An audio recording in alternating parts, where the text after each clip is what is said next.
மதுரை மாநகரையே விழுங்கத் துடித்தது 7 கடல்கள். பனைமர உயரத்திற்கு எழும்பிய ராட்சத சுனாமி அலைகள். தேவேந்திரனின் வஞ்சகத் திட்டத்தால் அழியப் போகும் பாண்டிய நாட்டை ஒரே ஒரு வேல் எப்படி காப்பாற்றியது? சிவபெருமான் கொடுத்த அந்த ரகசிய ஆயுதத்தின் மகிமை என்ன? வாருங்கள், 13வது திருவிளையாடலின் அதிசயத்தை காண்போம். மதுரை மாநகரை உக்கிர பெருவழுதி நீதி தவறாமல் ஆட்சி செய்து வந்தான். அவனது ஆட்சியில் மும்மாறி மழை பொழிந்தது. மக்கள் பசிப்பிணியின்றி வாழ்ந்தனர். மன்னன் உலக நன்மையின் பொருட்டு 96 அஸ்வமேத யாகங்களை செய்து முடித்தான்.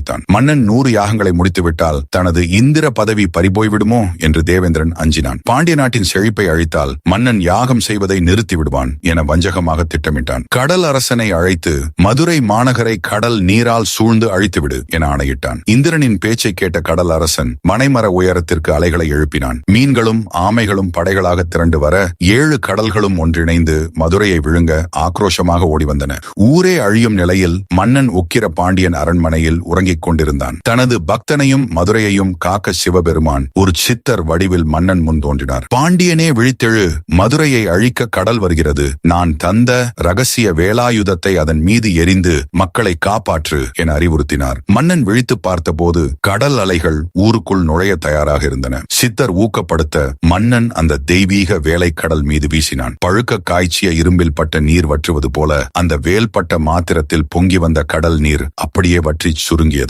இந்திரனின் சதி முறியடிக்கப்பட்டது. அருகில் இருந்த சித்தர் மறைய வானில் சிவபெருமான் உமையாளோடு ரிஷப வாகனத்தில் காட்சியளித்தார். மன்னன் நெகிழ்ந்து வணங்கினான். கடல் வற்றியதால் கிடைத்த நிலப்பகுதியை செப்பனிட்டு அதை சொக்கநாத பெருமானுக்கே அர்ப்பணித்து மன்னன் தொடர்ந்து நல்வாட்சி நடத்தினான். இந்த திருவிளையாடலை கேட்பவர்களுக்கும் பார்ப்பவர்களுக்கும் தண்ணீரால் ஏற்படும் கண்டங்கள் நீங்கும், விவசாயம் செழிக்கும், பயிர்கள் நன்றாக விளையும், நில சிக்கல்கள் தீர்ந்து செல்வம் சேரும். கேட்டதுமே தண்ணீரின் பயத்தை போக்கி செல்வத்தையும் நிலத்தையும் வாரி வழங்கும் இந்த அற்புத கடல் சுவரவேல் விட்ட கதையை உங்கள் நண்பர்களுக்கும் பகிருங்கள். இந்த வீடியோ உங்களுக்கு பிடித்திருந்தால் மறக்காமல் ஓம் நம சிவாய் என்று கமெண்ட் செய்யுங்கள். இது போன்ற மேலும் பல ஆன்மீக தகவல்களுக்கும் புராண கதைகளுக்கும் நமது divine Tamil stories for all சேனலை சப்ஸ்கிரைப் செய்து பெல் ஐகானை கிளிக் செய்யுங்கள். தென்னாடுடைய சிவனே போற்றி, எந்நாட்டவர்க்கும் இறைவா போற்றி.